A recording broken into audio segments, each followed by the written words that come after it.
예, 머니스토리 시간입니다. 오늘은 권영석 전문가, 윤지혜 전문가 이렇게 두 분과 함께합니다. 안녕하세요. 안녕하세요.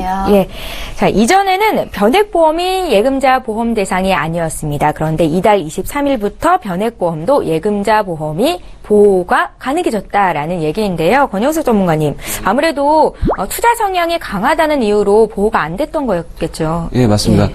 그 변액보험이 예금자 보호 대상에서 그 제외가 됐던 거는 이제 펀드처럼 운영 실적에 따라서 투자 운영 실적에 따라서 그 보장성 보험금이 변동 사항이 있었기 때문에 투자 성향이 굉장히 강했기 때문에 그렇기 때문에 그 예금자 보호 대상에서 지금 벗어났습니다. 근데 한 가지 알아두셔야 될 것은 그 예금자 보호가 된다라고 하더라도 어떤 적립금 형태를 보호를 해주는 것은 아닙니다. 그러니까 최저 보증 보험금, 그러니까 그 보장보험금, 보장성 보험에서 그 부분에 대해서 이제 보호를 해주는 거기 때문에 그 점은 꼭 유의하셔야 될 것 같습니다. 예, 잠시 뒤에 그 부분이 어떻게 구체적으로 내용이 구성되어 있는 건지도 알아보도록 할 거고요. 변액보험도 예금자 보호 대상이 되면서 그 과정에서 그러면 보험료가 오르지 않을까라고 걱정하시는 분들이 있을 것 같거든요. 윤지혜 전문가님, 보험료는 오르겠죠? 네, 당연히 오른다고 보셔야 되는 부분이 맞습니다. 그러니까 변액 상품은 사실 골칫거리라고 생각하시는 분도 있으셨어요. 예. 네. 그래서 정리를 하자면 변액보험도 최저보장보험금, 즉 사망보장금에 대해서 예금자 보호를 해준다는 그런 부분인데요.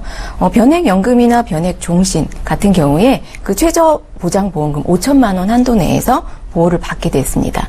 그럼으로 인해서 그 예금보험공사의 보험회사가 예금보험료를 내야 되는 부분이 생기다 보니까 보험료를 당연히 올릴 수밖에 없는 상황인 거죠. 그러니까 그간 사망보험금이 보장이 안 됐었다는 말씀이신가요? 그렇죠. 사망보장, 만약에 보험회사가 파산이 되거나 그럴 경우에 사망보장금에 대한 부분은 사라져버리는 경우가 됐었던 거죠.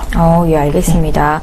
1%대 초저금리 기조가 지속되면서 변액보험에 관심 갖는 분들이 참 많으신데요. 그럼 이 변액보험이란 무엇이고 또 어떤 종류가 있는지를 들어봐야 될 것 같아요. 예, 맞습니다. 그 저금리 시대가 이제 지속이 되면서 리스크가 큰 단기 투자성 상품들에 관심을 좀 두는 것보다는 중장기적으로 봤을 때 수익을 극대화시킬 수 있는 그런 상품들을 지금 현재 많이 찾고 계신데 그 중심에 이제 그 변액보험이 있는 겁니다.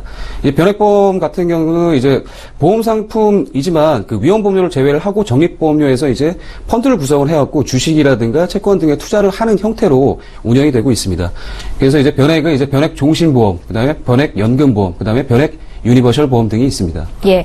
변액 보험 상품에는 세 가지가 있다고 말씀을 하십니다. 변액 종신보험, 변액 연금보험, 변액 유니버셜 보험. 각각 어떤 차이가 있는 건지 말씀 부탁드릴게요. 예, 제가 조금 쉽게 설명을 하자면은 변액은 쉽게 얘기해서 액수가 변한다라는 겁니다. 변액 종신보험 같은 경우에는 사망보험금이 투자 운영 실적에 따라서 변할 수 있다라는 겁니다. 거기에서 한 가지 그 안정장치를 마련한 거는 최저 사망 그 보험금에 대해서는 지급을 하게끔 되어 있는 게 그 변액 종신보험이고요. 그다음에 변액 연금보험 같은 경우에도 마찬가지로 연금의 액수가 변할 수 있다라는 게 변액 연금보험입니다. 투자 실적에 따라서 마찬가지로 이 연금 재원 마련 자체가 바뀔 수 있다라는 거고요.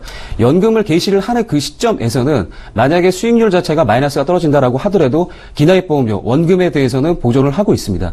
자, 또 한 가지 이제 변액 유니버셜 보험 같은 경우에 유니버셜은 쉽게 얘기를 해서 한 가지 기능이라고 생각을 하시면 되는데 중도 인출이라든가 추가 납입, 그다음에 납입 중지 이런 부분들의 기능을 갖다가 이제 만들어 놓은 것이고요. 최근에 나와 있는 변액 상품들 같은 경우에는 이 유니버셜 기능을 같이 포함을 시켜서 판매를 하고 출시를 하고 있습니다.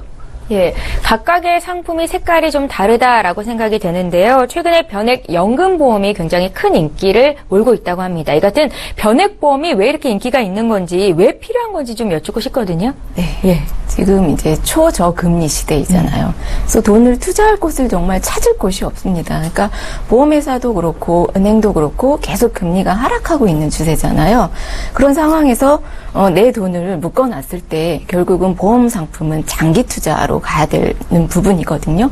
그런데 정액 보장으로 갔을 때 이 물가 상승에 따라서 내가 모아둔 돈이 화폐 가치가 떨어질 수밖에 없는 거죠. 그러니까 예를 들면 1억이라는 보장을 해놔도 10년이나 20년이 지난 후에 내가 보장을 받으려고 됐을 때는 그게 5천만 원이나 4천만 원 정도의 값어치뿐이 하지 못하기 때문에 어쩔 수 없이 변액 상품, 즉 아까도 말씀드렸다시피 변하는 내 적립금이 많이 변해야 되는 부분이 생기기 때문에 변액 상품으로 눈을 돌릴 수밖에 없는 거죠.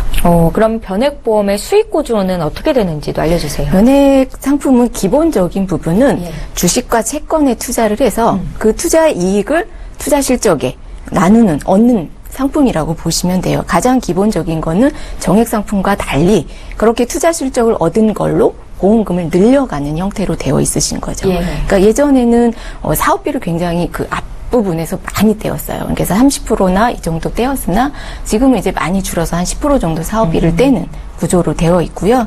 보시면 이제 10년이나 20년 장기로 가기 때문에 고수익을 바라볼 수 있는 형태이고, 그다음에 펀드나 이런 것들을 스스로 이제 변경함으로 인해서 장기 투자, 그리고 10년 이상 지나면 비과세 혜택도 보실 수 있는 구조로 되어 있습니다. 그러니까 이제 보험 앞에 변액이라는 말이 붙으면 주식이나 채권에 투자하는 상품이다, 이렇게 이해하면 좋을까요? 그렇죠. 예, 잘 알겠습니다. 변액보험은 중도 인출이 가능하다고 했는데 앞서서 이제 3가지 보험의 종류가 있다 하시면서 변액 유니버설 보험을 말씀하셨잖아요. 네. 중도 인출 기능은 어떻게 활용해 볼 수 있을까요? 중도 인출, 변액, 최근에 출시되어 있는 그 상품들 중에서 중도 인출뿐만 아니라 사실 변액은 수익을 극대화시킬 수 있는 것 중에 하나가 추가 납입입니다.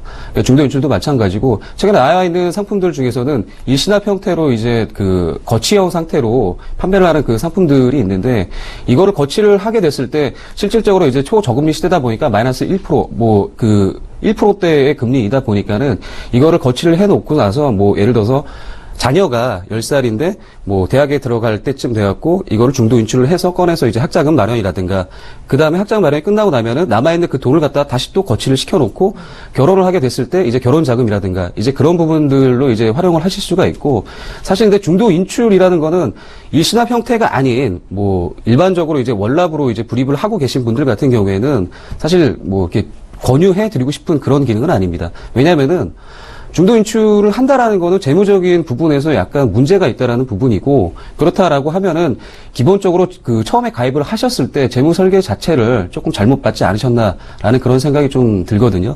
그렇기 때문에 중도 인출이라는 그 부분, 월납 형태로 갔을 때 중도 인출이라는 그 부분보다는 오히려 처음에 가입을 하셨을 때 적은 금액을 갖다가 가입을 하시고 추가 납입, 수익을 극대화시킬 수 있는 추가 납입이라는 그 기능을 훨씬 더 활용하시는 폭이 좋을 것 같습니다. 지금 말씀하시는 게 변액 유니버설 보험 말씀하시는 거 맞죠? 예, 맞습니다. 예, 그러니까 추가 인출이나 중도 인출이 가능하다고 말씀을 하셨는데, 중도 인출하는 경우는 사실 이제 살다 보면 목돈이 필요한 경우가 있지 않겠습니까? 그런데 이거는 권하지는 않는다라고 하셨고요.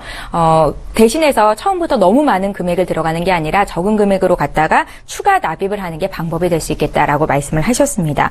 자, 변액 보험의 가장 큰 문제는 아무래도 채권이나 주식에 투자를 하는 거니까 원금 손실의 문제일 텐데요. 이같이 내 상품이 크게 마이너스가 났을 경우에 어떻게 대응해 보면 좋을지를 알아둬야 할 필요성이 있을 것 같아요. 윤재 전문가님.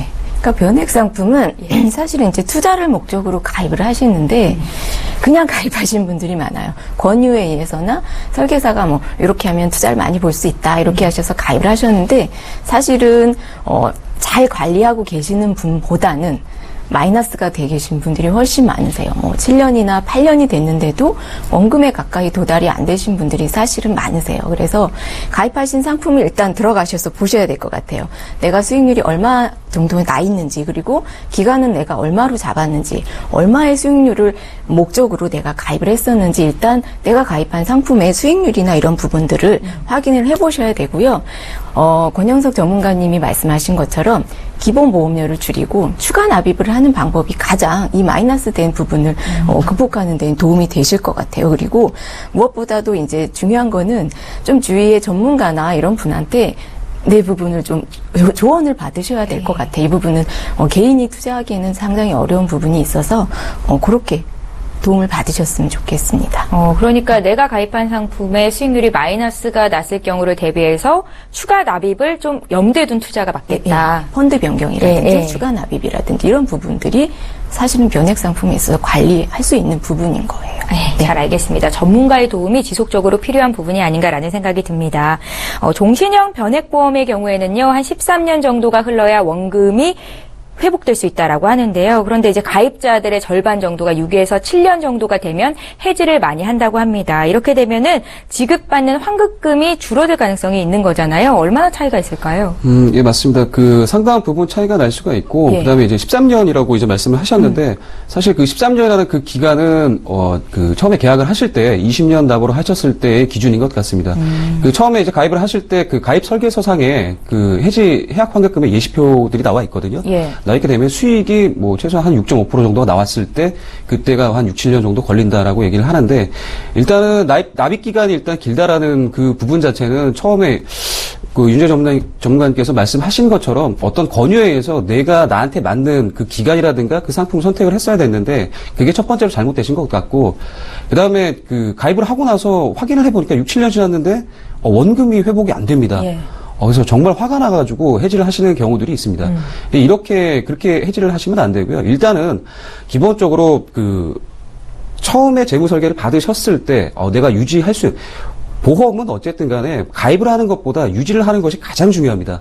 그 점을 가장 유의를 하셔가지고 가입을 하셔야 됐었는데 그 부분이 잘못됐다라고 이제 말씀을 드릴 수가 있고, 그 다음에 그 손실을 보실 만약에 이거 원금이 안 돼서 뭐 6년 정도, 7년 정도 지났는데 원금이 안 돼서 내가 이거를 확 해약을 하시는 것보다는 일단 보장성 보험에 대한 그 부분에 대해서 한번 짚어보시고 상담을 하신 다음에 감액이라는 제도를 이용을 하실 수가 있습니다.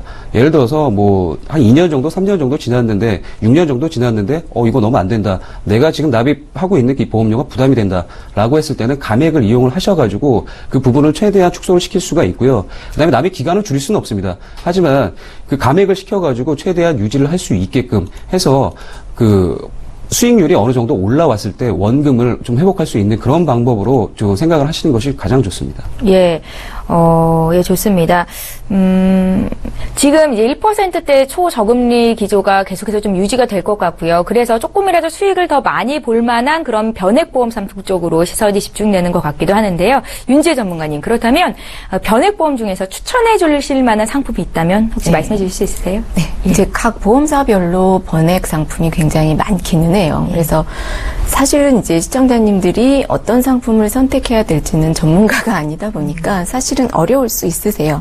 그런데 이제 가끔 상품들을 좀 비교해 보시면 변액연금 같은 경우에 연금 개시 전에 그 원금이 손실이 없는 상품을 이렇게 보장해주는 옵션이라든지 이런 부분들이 들어가 있는 상품도 있고요. 또 이제 회사별로 다르지만 추가 납입 수수료가 없는 상품도 있고, 편두 변경 수가 많은 상품도 있고, 이런 부분들은 좀 관심 있게 이렇게 조금 알아보셔서 가입을 하시는 게 좋고, 또 거치 기간이 짧고 사업비 등이 저렴하고 추가 납입이 유연한 상품들을 이제 좀 알아보셔서 가입하셨으면 좋겠어요. 예, 말씀을 들으니까 정말 내가 열심히 공부하는 대로 내 수익률을 잘 지켜낼 수 있겠다라는 생각이 들었습니다. 마지막으로 변액보험을 가입할 때 어떤 사항을 체크해보면 좋을지 권영석 전문가님의 의견부터 들어볼게요. 예, 일단 변액 상품 또한 마찬가지로 보험 상품입니다. 단기 상품 절대로 아니고요. 예. 중장기 상품이 맞습니다. 그렇기 때문에 관심을 가지고서 윤재 전문가님께서 말씀하신 것처럼 일단은 투자 상품이다 보니까는 뭐 내가 가지고 있는 그 상품에 대해서 플랫폼 라인업 되어 있는 플랫폼들 정말 그 담당하는 설계사님이 계신다라고 하면은 일단 같이 얘기를 하면서 그러면서 플랫폼 변경도 한번 할 수 있게끔 수익에 대한 그 부분에 대해서 조금은 관심을 조금 가지셔야 될 것 같고, 그 다음에 장기 상품이다 보니까는 이전에 운영을 했던 그 부분에서 추가 납입 말씀하셨던 것처럼 추가 납입이라는 굉장히 큰 장점이 있기 때문에 사업비가 굉장히 적게 빠지기 때문에 그 부분에 대해서 좀 활용을 많이 할 수 있는 그런 방법으로 조금 생각을 한번 해줬으면 좋겠고요. 가장 중요한 것은 보험은 가입을 하는 것보다 유지하는 것이 가장 중요합니다. 만약 변액연금을 가입을 했다라고 하면은 연금이 개시되는 그 시점에 가장 큰 효과를 볼 수가 있기 때문에 장기적으로 봤을 때 그거를 가장 큰 효과를 볼 수가 있기 때문에 그 부분 꼭 유념하시고요. 유의하시고 가입하셨으면 좋겠습니다. 예, 잘 알겠습니다. 윤재 전문가님도 한 말씀 주십시오. 네, 이렇게 정리를 하자면 일단은 각 보험사별로 상품이 특징도 있고 좋은 점이 있는 상품들이 있어요. 그런 부분들을 잘 가입하시고, 정말 이제 보험 상품 중에서 변액 상품은 투자 상품이거든요. 그러니까 투자라는 것은 그냥 내가 이렇게 두고 가만히 있는데 막 수익률이 좋아지고 이러지는 않거든요. 꾸준히 체계적으로 내가 펀드 관리도 하고 또 좀 가입해 주신 전문가와 같이 상의도 해가면서 가입을 하시는 게 일단 중요하시고요. 뭐 가장 기본적인 거는 주식이 좋으면 주식형으로 가시고 주식이 시장이 저조하다 하면 그냥 채권형으로 안전하게 가는 방법으로 가시면서 관리를 잘 받으시는 게 좋을 것 같아요. 예, 잘 알겠습니다. 오늘 머니스토리 시간에는요, 변액보험에 대해서 낱낱이 풀어봤는데요. 화면으로 정리해드리고 다음 시간 이어가겠습니다.